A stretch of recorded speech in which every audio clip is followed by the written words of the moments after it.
ज्येष्ठ माह के शुक्ल पक्ष की एकादशी को निर्जला एकादशी कहते हैं। तो आइए सुनते हैं निर्जला एकादशी की व्रत कथा। भीमसेन व्यास जी से कहने लगे कि हे पितामह, भ्राता युधिष्ठिर, माता कुंती, द्रौपदी, अर्जुन, नकुल और सहदेव यदि सब एकादशी का व्रत करने को कहते हैं, परंतु महाराज मैं उनसे कहता हूँ कि भाई मैं भगवान की शक्ति पूजा आदि तो करता हूँ, दान भी दे सकता हूँ, परंतु भोजन के बिना नहीं रह सकता। इस पर व्यास जी कहने लगे कि हे भीमसेन, यदि तुम नरक को बुरा और स्वर्ग को अच्छा समझते हो तो प्रति मास की दोनों एकादशियों को अन्न मत खाया करो। भीम कहने लगे कि हे पितामह, मैं तो पहले ही कह चुका हूँ कि मैं भूख सहन नहीं कर सकता। यदि वर्ष भर में कोई एक ही व्रत हो तो वह मैं रख सकता हूँ, क्योंकि मेरे पेट में वृक्क नाम वाली अग्नि है, सो मैं भोजन किए बिना नहीं रह सकता। भोजन करने से वह शांत रहती है, इसलिए पूरा उपवास तो क्या, एक समय भी बिना भोजन किए रहना कठिन है। अतः आप मुझे कोई ऐसा व्रत बताएं जो वर्ष में केवल एक बार ही करना पड़े और मुझे स्वर्ग की प्राप्ति भी हो जाए। इस पर व्यास जी कहने लगे कि हे पुत्र, बड़े बड़े ऋषियों ने बहुत शास्त्र आदि बनाए हैं, जिनसे बिना धन के थोड़े परिश्रम से ही स्वर्ग की प्राप्ति हो सकती है। इसी प्रकार शास्त्रों में दोनों पक्षों की एकादशी का व्रत मुक्ति के लिए रखा जाता है। व्यास जी के वचन सुनकर भीमसेन नरक में जाने के नाम से भयभीत हो गए और काँप कर कहने लगे कि अब मैं क्या करूं? मास में 2 व्रत तो मैं नहीं कर सकता। हाँ, वर्ष में एक व्रत करने का प्रयत्न अवश्य कर सकता हूँ।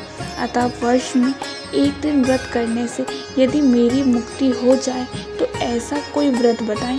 यह सुनकर व्यास जी कहने लगे कि वृषभ और मिथुन की संक्रांति के बीच ज्येष्ठ मास के शुक्ल पक्ष की जो एकादशी आती है उसका नाम निर्जला है।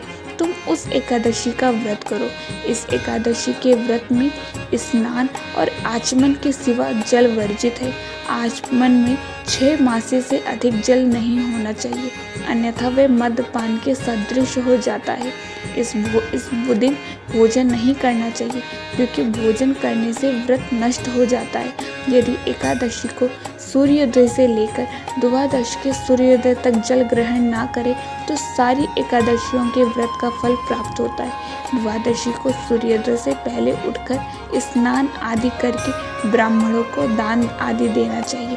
इसके पश्चात भूखे और सत्पात्र ब्राह्मण को भोजन कराकर फिर आप भोजन कर लेना चाहिए।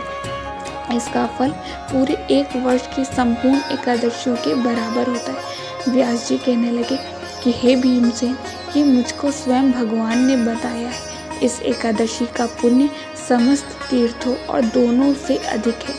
केवल एक दिन मनुष्य निर्जल रहने से पापों से मुक्त हो जाता है। जो मनुष्य निर्जला एकादशी का व्रत करते हैं उनके मृत्यु के समय यमदूत आकर नहीं घेरते, वरना भगवान के पार्षद उन्हें पुष्प विमान में बिठाकर स्वर्ग को ले जाते। अतः संसार में सबसे श्रेष्ठ निर्जला एकादशी का व्रत है, इसलिए यत्न के साथ इस व्रत को करना चाहिए। उस दिन ओम नमो भागवते वासुदेवाय मंत्र का उच्चारण करना चाहिए और गोदान करना चाहिए। इस प्रकार व्यास जी की आज्ञानुसार भीमसेन ने इस व्रत को किया।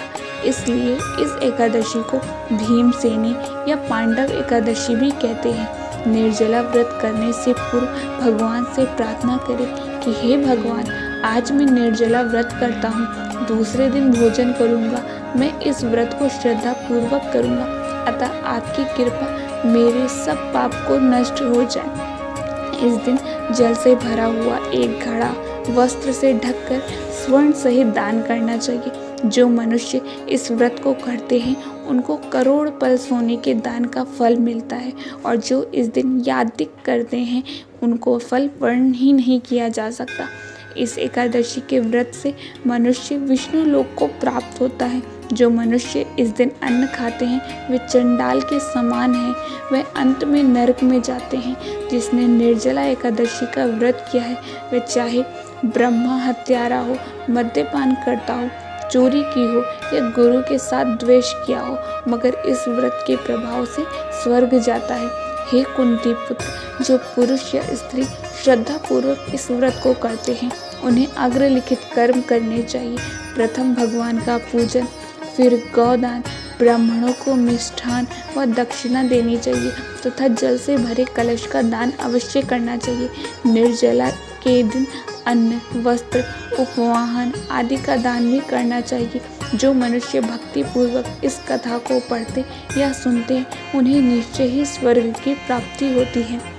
और ऐसी रोचक जानकारी के लिए और कहानियों के लिए चैनल को लाइक करें और सब्सक्राइब करें।